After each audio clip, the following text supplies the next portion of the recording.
मैं प्रफुल्ल पारधी आप सभी का स्वागत करता हूं इस YouTube चैनल पर, जिसमें हम आज इस क्लास में बात करने वाले हैं नंबर सिस्टम की। और पिछली क्लासों में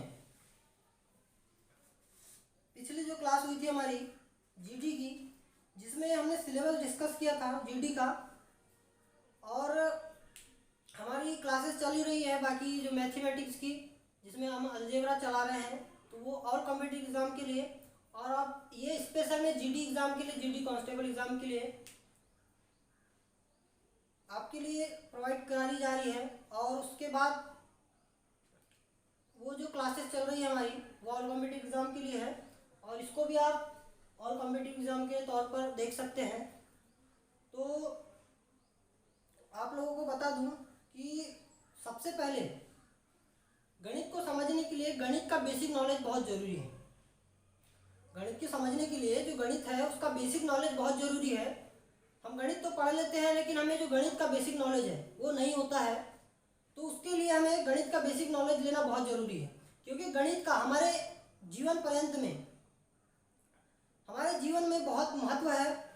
गणित एक ऐसा सब्जेक्ट है, एक ऐसा विद्याओं का समूह है जिसे हम अपने जीवन में अवतरित करते हैं। हमारे एक क्षण पर हमें गणित का महत्व समझ में आता है, क्योंकि गणित एक ऐसा सब्जेक्ट है जिसमें चाहे हम व्यापार के दृष्टिकोण से सोचें या फिर किसी भी, चाहे आप कृषक हो, चाहे आप बिजनेसमैन हो, चाहे आप कोई टीचर हो, चाहे आप किसी भी प्रकार से कोई भी आप काम कर रहे हो, उसमें गणित का सर्वाधिक महत्व होता है। तो सबसे पहले जानते हैं कि मैथमेटिक्स नंबर सिस्टम हो, मैथमेटिक्स गणित होता क्या है। ठीक है, तो गणित एक ऐसी विद्याओं का समूह है जो संख्याओं, मात्राओं, परिणामों, रूपों और उनके आपसी रिश्तों, स्वभाव, गुण आदि का अध्ययन करती है। गणित क्या है? ऐसी विद्याओं का समूह है जो मात्राओं, संख्याओं, परिणामों, रूपों और उनके आपसी रिश्तों, स्वभाव, गुण आदि का अध्ययन करती है। गणित एक अमूर्त या निराकार और निगमात्मक प्रणाली है। गणित की कई शाखाएं होती हैं, जैसे कि अंक गणित, बीजगणित, सांख्यिकी, फलन, रेखा गणित, त्रिकोणमिति और भी अन्य बहुत सारी शाखाएं, जिनका पीढ़ी दर पीढ़ी या फिर पुरातन काल से अभी तक इसका विकास होता जा रहा है। तो पुरातन काल से ही सभी प्रकार के ज्ञान विज्ञान के क्षेत्र में गणित का स्थान सबसे सर्वोपरि है। और एक श्लोक है कि यथा शिखा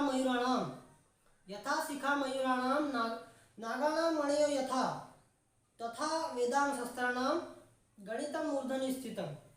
इसका मतलब है कि जिस प्रकार मोरों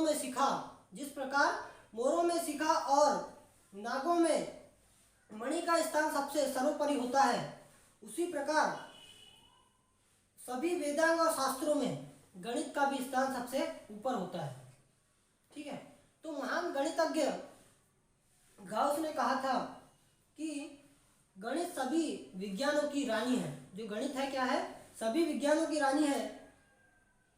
गणित विज्ञान और प्रौद्योगिकी का एक महत्वपूर्ण उपकरण है। भौतिक विज्ञान, रसायन विज्ञान और खगोल विज्ञान गणित के बिना अधूरा है। गणित के बिना इसे हमें समझा नहीं जा सकता। हम भौतिक विज्ञान, रसायन विज्ञान और खगोल विज्ञान, इनको समझने के लिए हमें गणित की आवश्यकता होती है। गणित के बिना यह अधूरे हैं। तो ऐतिहासिक रूप से देखा जाए तो प्राकृतिक विज्ञान में भी गणित का बहुत महत्व है, और इसके लिए प्राकृतिक विज्ञान की जरूरत को पूरी करने के लिए गणित की अनेक शाखाओं का विस्तार किया गया और गणित की अनेक शाखाओं का उत्पादन किया गया। तो आपको शुरुआत में ही मैंने बताया था, जैसे कि आप बिजनेसमैन हो या फिर कोई टीचर हो, चाहे स्टूडेंट हो, चाहे आप पेरेंट हो, आप जिस किसी भी फील्ड में हो, आपको गणित की बहुत आवश्यकता होती है, क्योंकि गणित के बिना हम बिजनेस नहीं कर सकते, चाहे आप कृषक हो चाहे जो भी हो। तो आप गणित के बिना कुछ नहीं कर सकते। गणित एक ऐसा सब्जेक्ट है, एक ऐसा विषय है जिससे आपको बहुत लाभ अर्जित होता है और आप गणित के बिना अधूरे हैं। तो ये हमारा हो गया गणित का बेसिक नॉलेज। ये नॉलेज लेना हमें बहुत ज़रूरी था। और गणित की अलग अलग गणितज्ञों ने या अलग अलग वैज्ञानिकों ने गणित की अलग अलग परिभाषाओं को निर्मित किया है, अलग अलग परिभाषाएं दी है।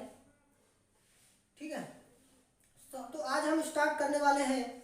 हमारा पहला टॉपिक है आज एसएससी जीडी कांस्टेबल के लिए नंबर सिस्टम। और मैं आपको बता दूं कि हमारे साथ 20 साल से पढ़ाने वाले, 20 साल का जिन्हें बच्चों को पढ़ाने का एक्सपीरियंस है, चाहे कॉलेज स्टूडेंट हो, चाहे कॉम्पिटिटिव एग्जाम स्टूडेंट हो, चाहे स्कूल स्टूडेंट हो, उनको पढ़ाने का 20 साल का एक्सपीरियंस है। उन्हें हमारे मिस्टर सुजीत बिसेन सर, जिन्होंने कल एक वीडियो प्रेषित किया, उसके माध्यम से उन्होंने बताया कि चाइल्ड डेवलपमेंट कैसे किया जा सकता है। क्योंकि इस महामारी के दौरान जो बच्चों पर असर पड़ा है, तो इसलिए उन्होंने बताया है कि किस प्रकार बच्चों को लाभ अर्जित हो, किस प्रकार बच्चे एक कदम से दूसरे कदम की ओर आगे अग्रसर हो। इसके बारे में बहुत अच्छे से और भी बहुत अच्छी अच्छी बातें उन्होंने उस वीडियो में बताई है। तो उस वीडियो का लिंक मैं आपको डिस्क्रिप्शन में दे दूंगा, तो आप लोग वो वीडियो जाकर बहुत देखें, उससे आपको बहुत कुछ सीखने के लिए मिलेगा। और हमारे साथ सुजीत सर जुड़े रहेंगे और आप भी हमारे साथ जुड़े रहिए और इस चैनल को सब्सक्राइब कीजिए और लाइक एंड शेयर दबाकर कीजिए। ठीक है, तो बात करते हैं नंबर सिस्टम की। नंबर सिस्टम की जब बात करते हैं तो हमें सबसे पहले समझना होगा नंबर क्या है। नंबर सिस्टम की जब बात करते हैं तो नंबर सिस्टम के पहले हमें समझना होगा नंबर क्या है।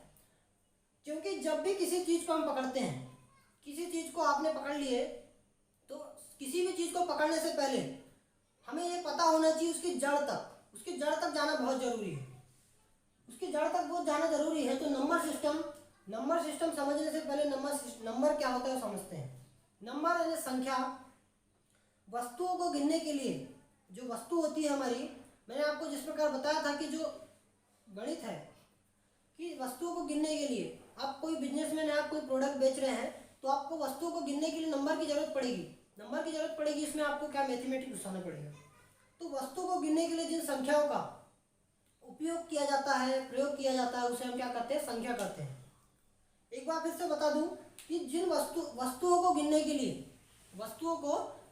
जिन संख्याओं का प्रयोग किया जाता है, उसे हम क्या करते हैं, संख्या करते हैं, नंबर करते हैं। अंक की बात करें तो अंक किसे कहते हैं? अंक ऐसे चिन्ह है, अंक क्या है, ऐसे चिन्ह है जो संख्याओं को लिखने के काम आते हैं। अंक ऐसे चिन्ह है जो संख्याओं को लिखने के काम आते हैं, उसे हम क्या कहते हैं, अंक कहते हैं। उसके बाद बात करें नंबर सिस्टम के अंतर्गत बहुत सी संख्याएं आती है। इन संख्याओं के अंतर्गत आप सीखेंगे हर कोई संख्या स्टेप बाय स्टेप, और इन संख्याओं के बिना नंबर सिस्टम अधूरा है। इन संख्याओं को आप जब तक बेसिक से नहीं समझेंगे तो आप लोग को नंबर सिस्टम समझ में नहीं आएगा। तो जानते हैं कि नंबर सिस्टम होता क्या है और इनकी कौन कौन सी संख्याएं आती है। तो हमारी ये नंबर सिस्टम हो गया हमारा। ठीक है, उसके बाद हमारे पास आता है, पहला है हमारा, आप लोग को मैं संख्या बताने से पहले आप लोग ने, आप मैथ से बैकग्राउंड के बच्चे हैं या फिर आप लोग ने पढ़ा ही होगा बचपन में कि एक नंबर लाइन होती है। ये नंबर लाइन होती है, यहाँ होता है हमारा 0 0 और ये जाती है 1 2 3 4 और ये जाती है प्लस इन्फाइनाइट तक। कहाँ तक जाती है? प्लस इन्फाइनाइट तक। और यहाँ पर -1 -2 -3 और -4, ये जाता है हमारा -इन्फिनिट तक। ठीक है, तो ये क्या है, एक नंबर लाइन है जो -इन्फिनिट से लेकर +इन्फिनिट तक होती है। तो नेचुरल नंबर किसे कहते हैं? नेचुरल नंबर की परिभाषा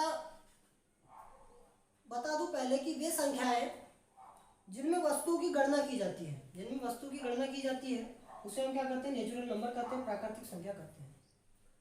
तो बात करूं मैं प्राकृतिक संख्या की, तो प्राकृतिक संख्या का सीधा फंडा याद रखिए आप लोग कि प्राकृतिक संख्या उसे कहते हैं जो 1 से स्टार्ट होती है। जो 1 से स्टार्ट होती है उसे हम क्या कहते हैं? प्राकृतिक संख्या कहते हैं, यानी नेचुरल नंबर कहते हैं। उसे क्या कहते हैं? नेचुरल नंबर कहते हैं। ठीक है, उसके बाद में बात करते हैं होल नंबर की। होल नंबर, तो होल नंबर उसे कहते हैं जो प्राकृतिक संख्या में, अगर हम प्राकृतिक संख्या में 0 को इंक्लूड कर दें, यानी 0 को मिला दें, तो वो क्या कहलाती है? हमारी होल नंबर कहलाती है। होल नंबर कहलाती है। इसे कहते हैं प्राकृत संख्या और इसे कहते हैं हम पूर्ण संख्या। इसे क्या कहते हैं?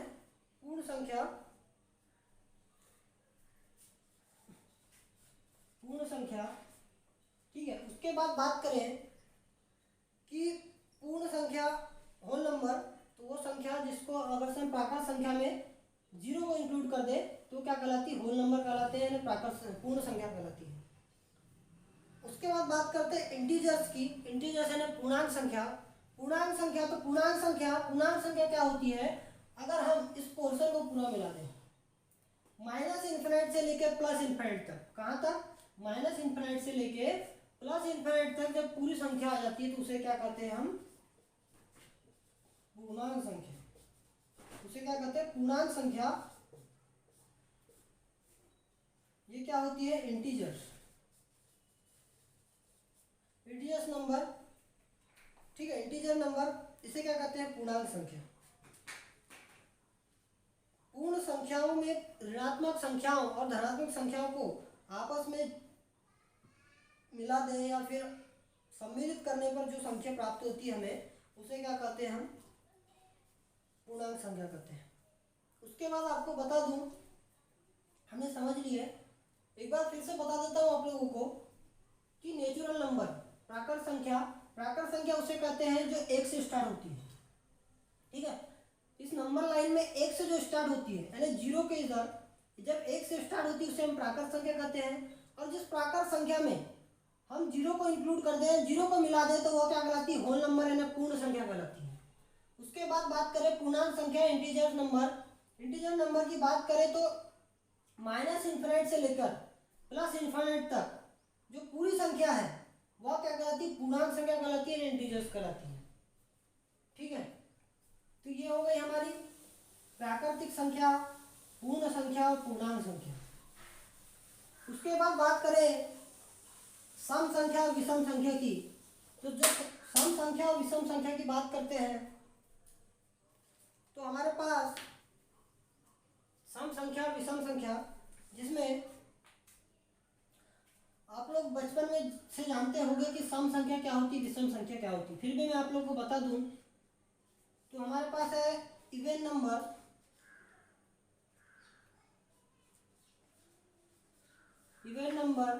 सम संख्या। सम संख्या की बात करें तो सम संख्या वह संख्या होती है जो 2 से पूर्णतः विभाजित हो जाए। सम संख्या वह संख्या होती है जो 2 से पूर्णतः विभाजित हो जाए, उसे हम क्या कहते हैं? सम संख्या कहते हैं, इवन नंबर कहते हैं। एग्जाम्पल के तौर पर बात करूं तो क्या हो जाती है? 2, 4, 6, 8, 10, 12, ये अपनी जाएगी लास्ट तक। ठीक है, यानी इन्फिनिट तक। उसके बाद बात करो विषम संख्या की। विषम संख्या होती है ऑड नंबर यानी विषम संख्या। विषम संख्या की बात करें तो विषम संख्या वे संख्या होती है जो 2 से पूर्णतः विभाजित नहीं होती। उसे क्या कहते हैं? हम विषम संख्या कहते हैं।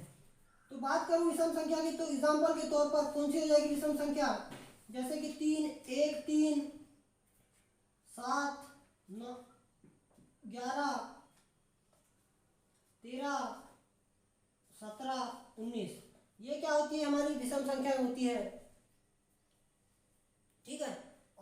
है इन्फिनिट तक जाएगी ये 29। ये हमारी क्या होती है, विषम संख्या होती है। उसके बाद बात करूं मैं, आप लोगों ने समझ लिया सम संख्या विषम संख्या।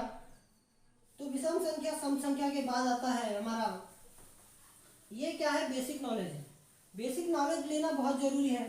बेसिक नॉलेज जब तक हमें नहीं होगा तो हम गणित नहीं सीख पाते। और गणित सीखने के लिए आप लोगों को बता दूं कि गणित सीखने के लिए आपको बेसिक नॉलेज के साथ साथ प्रैक्टिस की भी बहुत ज़रूरत है। जब तक आप प्रैक्टिस नहीं करेंगे आप लोग गणित नहीं सीख पाएंगे और गणित नहीं कर पाएंगे। अगर से आप मेरे साथ ऐसे ही जुड़े रहे तो आप लोग बिल्कुल चुटकियों में मैथ से सॉल्व करोगे। जो बात करते हैं उसके बाद कंपोजिट नंबर की, तो कंपोजिट नंबर क्या होता है, भाज्य संख्या। कंपोजिट नंबर भाज्य संख्या, भाज्य संख्या वे संख्या होती है जो स्वयं और एक के अतिरिक्त किसी अन्य संख्याओं से पूर्णतः विभाजित होती है, वह क्या कहलाती, भाज्य संख्या कहलाती है। तो क्या बात करते हैं भाज्य संख्या, तो क्या होती है भाज्य संख्या, भाज्य संख्या, भाज्य संख्या इंग्लिश में क्या बोलते हैं इसको, कंपोजिट नंबर। कंपोजिट नंबर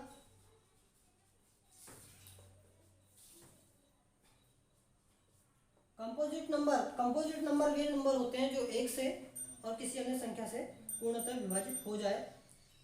ठीक है, उसे हम क्या कहते हैं, कंपोजिट नंबर कहते हैं। एग्जांपल के तौर पर बात करूं तो एग्जांपल नंबर में कौन कौन सी हो जाएगी कंपोजिट संख्या, जो 4, 6, 8, 9, 10, 12, 14, 15 क्या हो जाएगी, 2, 4, 6, 8, 10, 4, 6, 8, 10, 12, यहाँ पर 9 भी होगी ना, इस प्रकार से। ठीक है, ये क्या है, हमारी कंपोजिट नंबर है यानी भाज्य संख्या है। उसके बाद करें तो आप लोग को बता दूं एक फैक्ट है, या फिर फैक्ट बोले या फिर नोटेबल पॉइंट है। तो भाज्य संख्या जो होती है वह सम भी हो सकती है और विषम भी हो सकती है। जो भाज्य संख्या होती है वह क्या होती है, मैंने आपको सम और विषम अभी थोड़ी देर पहले क्यों समझाया, क्योंकि हम पॉइंट बाई पॉइंट लेके चलेंगे। क्योंकि क्या करेंगे, पॉइंट बाई पॉइंट लेके चलेंगे, क्योंकि जब तक स्टेप बाय स्टेप नहीं समझेंगे तो हमें क्या समझ में नहीं आएगा। मैंने सम और विषम इसलिए आपको थोड़ी देर पहले समझाया, इसके पहले आपको इसलिए समझाया कि सम क्या होती है विषम क्या होती है। उससे समझने के लिए हमें यह समझना होगा कि भाज्य संख्या, सम विषम समझ लिया, भाज्य संख्या में सम और विषम दोनों आते हैं, तो हमें सम और विषम का पता पहले होना चाहिए। इसलिए मैंने आपको सम और विषम सबसे पहले समझाया। ठीक है, तो सम और विषम, तो सम जो भाज्य संख्या है मैं यहाँ पर लिख देता हूँ कि ये सम भी हो सकती है, सम और विषम दोनों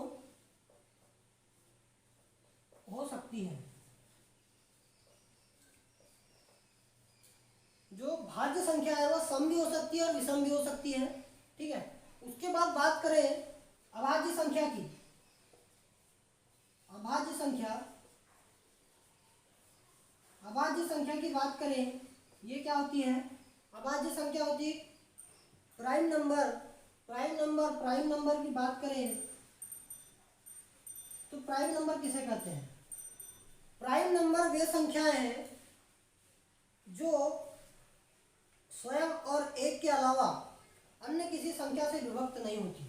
यानी प्राइम नंबर वे नंबर है जो स्वयं और एक के अलावा, यानी जो स्वयं से विभाजित होगी और एक के अलावा, एक से भी होगी और स्वयं से होगी, उसके अलावा किसी भी नंबर से विभाजित नहीं होगी, उसे क्या कहते हैं हम, प्राइम नंबर यानी अभाज्य संख्या कहते हैं। तो ये हो जाएगी हमारी जो अभाज्य संख्या है।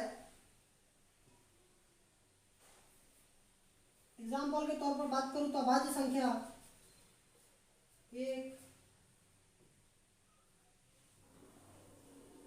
2, 3, ठीक है, फिर 5, इस प्रकार से ये क्या होगी हमारी अभाज्य संख्या।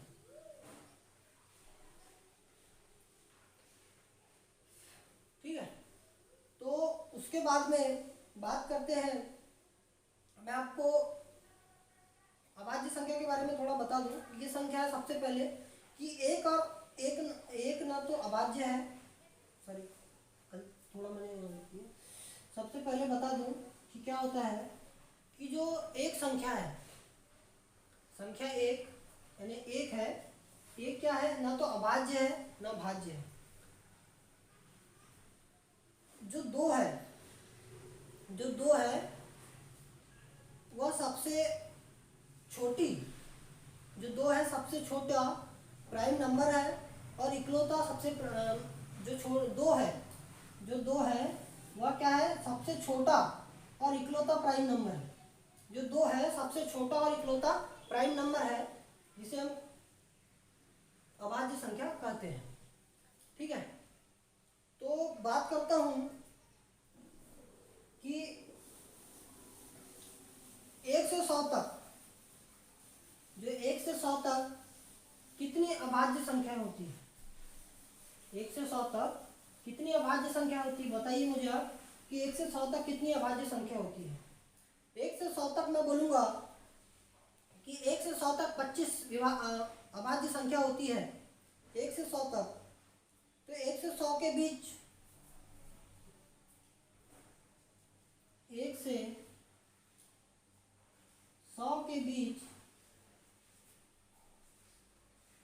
1 से 100 के बीच 25 अभाज्य संख्याएं होती है। 1 से 100 के बीच 25 अभाज्य संख्याएं होती है, तो 1 से 25 के बीच कितनी होती है? 1 से 25 के बीच में बात करूं तो 1 से 25 के बीच हमारी 9 अभाज्य संख्या होती है, और 25 से 50 के बीच कितनी अभाज्य संख्या होती है? तो 25 से 50 के बीच कितनी अभाज्य संख्या होती है? बताइए आप मुझे कि 25 से 50 के बीच और 50 से 100 के बीच, तो 25 से 50 के बीच हमारी 6 अभाज्य संख्या होती है, और 50 से 100 के बीच हमारी 10 अभाज्य संख्या होती है। तो कितने हो गए टोटल? टोटल होगा हमारे 25, यानी 1 से 100 तक 25 अभाज्य संख्या होती है। ठीक है, तो आई होप आप लोगों को बहुत अच्छे तरीके से समझ में आ रहा होगा कि किस प्रकार से इन संख्याओं को समझने से आपका जो गणित है और आपका जो जीडी के लिए जो कॉन्फिडेंस है, अब की बार जीडी पार जरूर करेंगे हम लोग मैथ्स के साथ और इस प्रफुल्ल पारजी के साथ। तो इसके बाद बात करते हैं सहअभाज्य संख्या। हमने बात कर ली अभाज्य संख्या, और उसके बाद बात करते हैं सहअभाज्य संख्या। सहअभाज्य संख्या क्या होती है? बताइए आप लोग कि सहअभाज्य संख्या क्या होती है? ये हमने 10th क्लास में सब संख्याएं पढ़ी थी। सहअभाज्य संख्या, सहअभाज्य संख्या किसे कहते हैं? तो सहअभाज्य संख्या यानी को प्राइम नंबर जिनका HCF 1 होता है, जिनका HCF 1 होता है। सिंपल सा फंडा, बस इतना याद रखिए कि जिसका HCF 1 होता है। HCF क्या होता है मैं आपको पढ़ाऊंगा। HCF भी क्या होता है मैं आपको पढ़ाऊंगा, बिल्कुल पढ़ाऊंगा। HCF LCM हम पढ़ेंगे लेकिन इस क्लास के बाद। ठीक है, नंबर सिस्टम हमारा खत्म हो जाए फिर HCF और LCM दोनों पढ़ेंगे। तो क्या है कि जो हमारी संख्या है वो कौन सी संख्या है? सहअभाज्य संख्या, को प्राइम नंबर। सहअभाज्य संख्या यानी को प्राइम नंबर। को प्राइम नंबर की बात करें तो को प्राइम नंबर वे नंबर होते हैं जिसका HCF 1 होता है। जिसका HCF क्या होता है? 1 होता है। उसे हम क्या कहते हैं? सहअभाज्य संख्या कहते हैं। जैसे कि एग्जाम्पल के लिए 4 और 5, इनका HCF क्या होता है? 1 होता है। 4 और 5 का HCF 1 होता है। ये सब लोग को पता है HCF कैसे निकालते हैं और HCF क्या होता है। ठीक है, यानी इन दोनों की संख्याओं का अंतर, उसे हम क्या कहते हैं? HCF कहते हैं। लोग को एचसीएफ समझाऊंगा बहुत ही अच्छी तरीके से कि किस प्रकार से एचसीएफ निकाला जाता है, किस प्रकार से एलसीएम निकाला जाता है। ठीक है, बात करें परिमेय संख्या की, परिमेय संख्या की बात करता हूँ तो परिमेय संख्या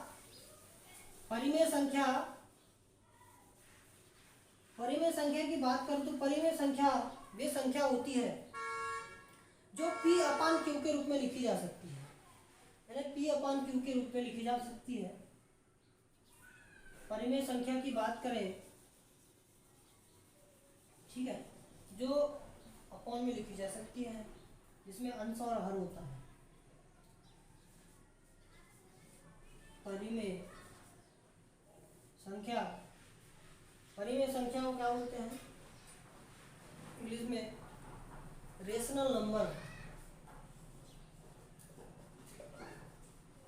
रेशनल नंबर जिसे हम परिमेय संख्या कहते हैं, तो जिसे हम P/Q के टर्म में लिख सकें, जिसे हम P/Q की टर्म में लिख सके उसे हम क्या कहते हैं? परिमेय संख्या कहते हैं। जैसे कि P/Q, लेकिन यहाँ पर नॉट इक्वल टू 0, यानी Q नॉट इक्वल टू 0। ये एक पॉइंट है कि Q नॉट इक्वल टू 0, ये क्यों है? क्योंकि जब भी किसी संख्या में, यानी जब भी किसी जब किसी हर में अगर से 0 का भाग कर दिया जाए तो हमेशा क्या होता है? नहीं होता है। तो इसलिए Q नॉट इक्वल टू 0। ठीक है, तो लिख लीजिए आप लोग, अगर आप नोट्स बनाना चाहते हैं तो आप लोग ध्यान रखिएगा, कभी भी आप पढ़ने बैठते हैं, चाहे कि आप किसी भी माध्यम से पढ़िएगा, तो आप लोग को यह बात का ध्यान रखना है, इस बात का ध्यान रखना है कि आप लोगों को कॉपी पेन साथ में लेकर बैठना। क्योंकि यार आप लोग, जैसे कि मैंने आपको पढ़ा दिया और आपने अभी पढ़ लिए, उसके बाद में आप रात की खाने की तरह इसे भी भूल जाएंगे। ठीक है, आपने रात में क्या खाया था आपको आप भूल जाते हैं दिन में, अरे दिन में भूल जाते हैं तो रात की बात छोड़िए। तो इसलिए कॉपी पेन जरूर लेके बैठे और नोट डाउन जरूर करें। जो बता रहा हूँ उसे नोट डाउन करिए, आपके लिए बहुत काम आएगा। चाहे आप किसी भी एग्जाम की तैयारी कर रहे हो, चाहे MP पुलिस हो गया, GD हो गया, चाहे आप रेलवे हो गए, चाहे आप किसी भी एग्ज़ाम, CSET, किसी भी बड़ी से बड़ी एग्ज़ाम जिसकी भी आप तैयारी कर रहे हैं, चाहे ऑल कॉम्पिटिटिव एग्ज़ाम की आप तैयारी कर रहे हैं, तो ये आपके लिए बहुत महत्वपूर्ण है, बहुत इम्पोर्टेंट है आपके लिए। चाहे आप कॉम्पिटिटिव एग्ज़ाम, चाहे आप स्कूल के स्टूडेंट हो, आप लोग इसे पढ़ सकते हैं। क्योंकि यह संख्या आपको आगे चलकर, जो संख्या मैं बता रहा हूँ, संख्या पद्धति के बारे में, नंबर सिस्टम के बारे में, तो ये जो संख्या है आपको आगे चलकर बहुत काम आएगी और आपके जीवन में इसका बहुत अधिक महत्व है। ठीक है, तो ये हो गई हमारी परिमेय संख्या। अब बात करें अपरिमेय संख्या की। अपरिमेय संख्या, तो अपरिमेय संख्या किसे कहते हैं? अपरिमेय संख्या वे संख्या होती है, अपरिमेय संख्या वे संख्या होती है जो P/Q के रूप में नहीं लिखी जा सकती, जो P/Q के रूप में नहीं लिखी जा सकती। अपरिमेय संख्या, इरेशनल नंबर, इरेशनल नंबर,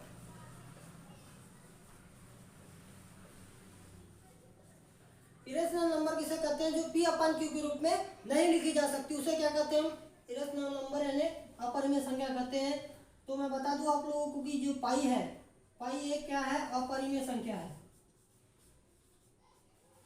पाई क्या है? अपरिमेय संख्या है। ठीक है, पाई क्या है? अपरिमेय संख्या है। इतना आप लोग ध्यान रखिए कि इसको हम P/Q के रूप में नहीं लिख सकते, उसे हम परिमेय संख्या कहते हैं, इरेशनल नंबर कहते हैं। उसके बाद बात करें तो मैं बात करता हूँ रियल नंबर की। रियल नंबर की मैंने आपको परिमेय और अपरिमेय संख्या इसलिए पहले समझाई क्योंकि उसी से मिलकर क्या बनती है? वास्तविक संख्या बनती है। वास्तविक संख्या अपरिमेय और परिमेय संख्या से मिलकर वास्तविक संख्या बनती है। यह रियल नंबर बनता है। तो वास्तविक संख्या की बात करूं, वास्तविक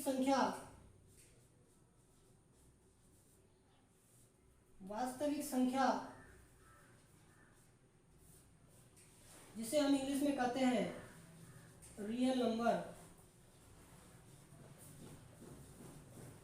जिसे हम कहते हैं रियल नंबर। तो रियल नंबर किसे कहते हैं मैंने आपको बताया अभी थोड़ी देर पहले, और फिर से बता रहा हूँ कि जो परिमेय और अपरिमेय संख्या से मिलकर बना है, या जो परिमेय संख्या और अपरिमेय संख्या से मिलकर बनी है, उसे हम क्या कहते हैं, वास्तविक संख्या कहते हैं, रियल नंबर कहते हैं। ठीक है। उसके बाद बात करूं कि काल्पनिक संख्या, इमेजिनरी नंबर। इमेजिनरी नंबर क्या होता है? काल्पनिक संख्या, इमेजिनरी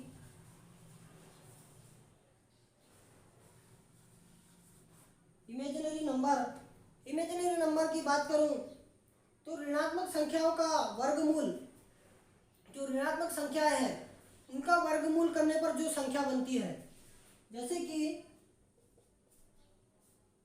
-√2, -√3, -√5, -√4, ये जो संख्या है, जो ऋणात्मक संख्याएं होती है उनका वर्गमूल करने पर, यानी इनका कोई काल्पनिक संख्या ने जिनका कोई इमेजिनरी पार्ट नहीं है, ठीक है, वो बोला जाए इसको तो क्या है, वह संख्या जो काल्पनिक है। काल्पनिक का मतलब समझते हैं आप लोग अच्छे तरीके से, ठीक है, जो स्पष्ट रूप से दिखाई नहीं देती, ठीक है, उसे हम काल्पनिक कहते हैं। तो ये हो गई हमारी काल्पनिक। उसके बाद बात करता हूं मैं इंटीजर नंबर की। इंटीजर नंबर किसे कहते हैं? तो इंटीजर नंबर की जब बात करता हूं तो इंटीजर नंबर वे नंबर है, इंटीजर नंबर वे नंबर है जो कि, इसको उदाहरण के तौर पर समझते हैं कि इंटीजर नंबर कैसे होती है। इंटीजर नंबर त्रिकोणीय संख्या,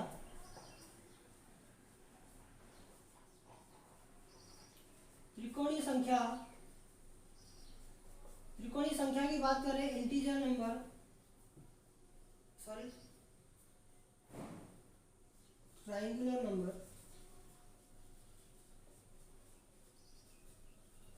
ठीक है, ट्रायंगुलर नंबर की बात करूं तो जैसे कि मैंने यहाँ पर एक बिंदु बना दिया, ये पहला बिंदु हो गया। उसके बाद में मैंने ये दो बिंदु बना दिए, तो ये किसका निर्माण हो रहा है? यहाँ पर एक त्रिभुज का निर्माण हो रहा है। यहाँ पर किसका निर्माण हो रहा है? एक त्रिभुज का निर्माण है। तो यहाँ पर कितनी हो गई? यहाँ पर हो गई 3।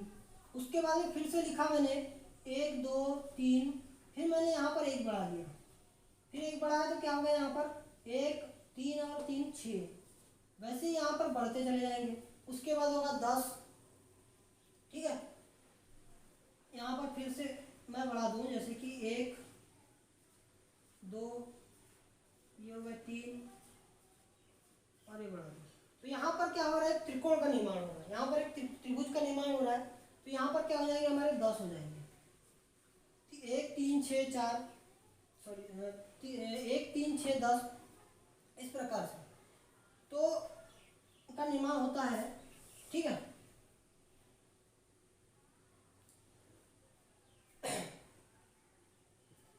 अब मैं बात करूं n प्राकृतिक संख्याओं का योग।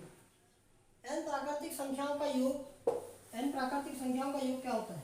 आप लोगों को पता होगा, भली भांति जानते होंगे आप लोग कि n प्राकृतिक संख्याओं का योग क्या होता है। n प्राकृतिक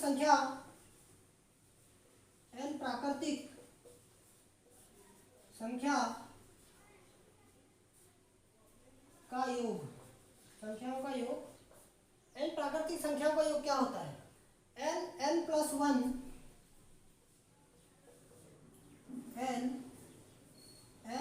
1 अपॉन 2। इसको आप लोग नोट डाउन कर लीजिए, यह आपके लिए बहुत महत्वपूर्ण है, बहुत जगह आपको ये काम आने वाला है। नंबर सिस्टम में चाहे किसी भी त्रिकोणमिति में हर कोई टॉपिक में आपके ये जो n प्राकृतिक संख्याओं का योग है आपको काम आने वाला है। तो मैं बात करूं, जैसे कि मैंने एग्जांपल के तौर पर आपको दे दिया कि मैंने बोला आपको ट्रायंगुलर इसका मान निकालिए, 15 का मान निकालिए कि 15 की ट्रायंगुलर संख्या क्या होगी। तो आप लोग निकाल लेंगे क्या होता है n, हमारे पास n क्या दिया है 15 दिया है हमारे पास, ये हो गया 15 और 15 धन 1, ठीक है, n+1/2। तो क्या हो जाएगा ये 15 गुणा 16 बटे 2। 15 गुणा 16 कितना होता है, 15 गुणा 16 हो जाता है हमारे पास 15 गुणा 16 120 और 240, ठीक है। तो ये हो जाएगा हमारे पास 240 बटे 2 तो 120। ये क्या हो गया हमारा आंसर हो गया, ठीक है। तो इस प्रकार से जैसे कि और बता दिया मैंने आप लोगों को कि 10वीं संख्या निकालिए, 10वीं संख्या निकालिए तो 10वीं संख्या क्या हो जाएगी 10 गुणा 11 बटे 2। डायरेक्टली निकाल सकते हैं ना अब आपको, डायरेक्टली कैसे निकाल सकते हैं कि मैंने बोल दिया 10वीं संख्या निकालिए, 10वीं संख्या निकालिए।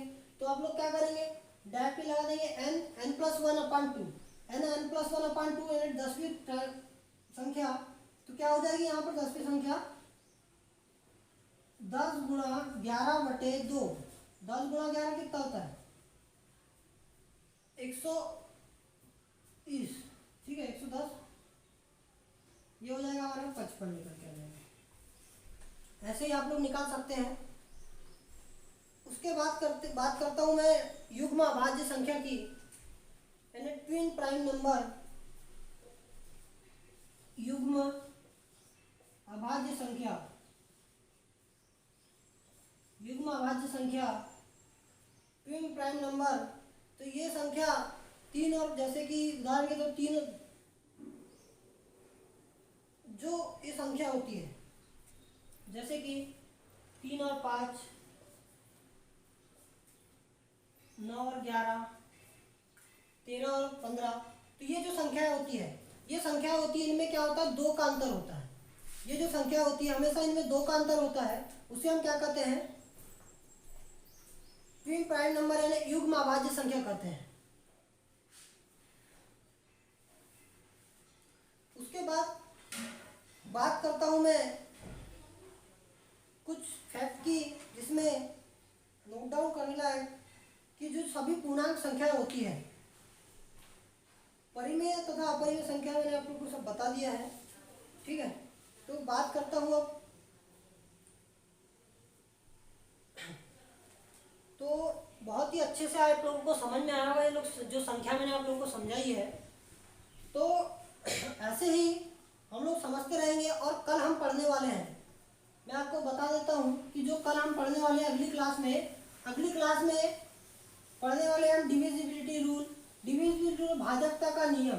भाजकता का नियम क्या होता है, भाजकता का नियम ऐसे कि 2 से विभाज्य, 3 से विभाज्य, 4 से विभाज्य का क्या मीन होता है, 5 से, 6 से, 7 से, 8 से, 9 से 10, 9 से 11 से, और भी अदर जो बड़ी बड़ी संख्या है उनसे भाजकता का नियम क्या होता है। तो कल हम पढ़ेंगे नंबर सिस्टम के अंतर्गत डिविजिबिलिटी रूल, भाजकता का नियम।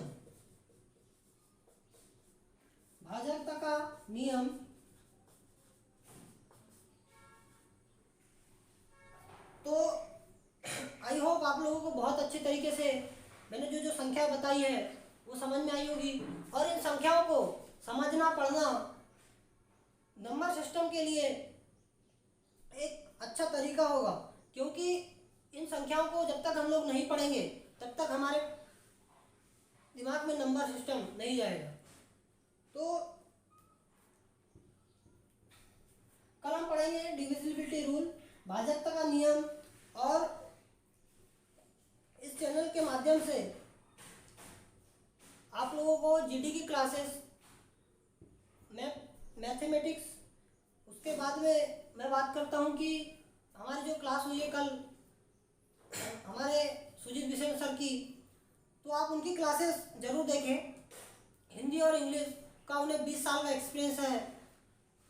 वह आप लोगों को बेसिक से यानी एक स्टेज से लेकर ऊपर तक की स्टेज तक आप लोगों को हिंदी और इंग्लिश पढ़ाएंगे, तो आप लोग उनकी क्लास जाकर जरूर देखें। उन्होंने कल एक वीडियो अपलोड किया है जिसके माध्यम से उन्होंने आपको चाइल्ड एजुकेशन, चाइल्ड डेवलपमेंट और भी अन्य बहुत सारी बातें बताई है।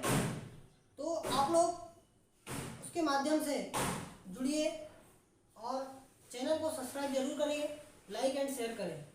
तो धन्यवाद आप लोगों का बहुत बहुत। मिलता हूँ अगली क्लास में। Take care, bye bye.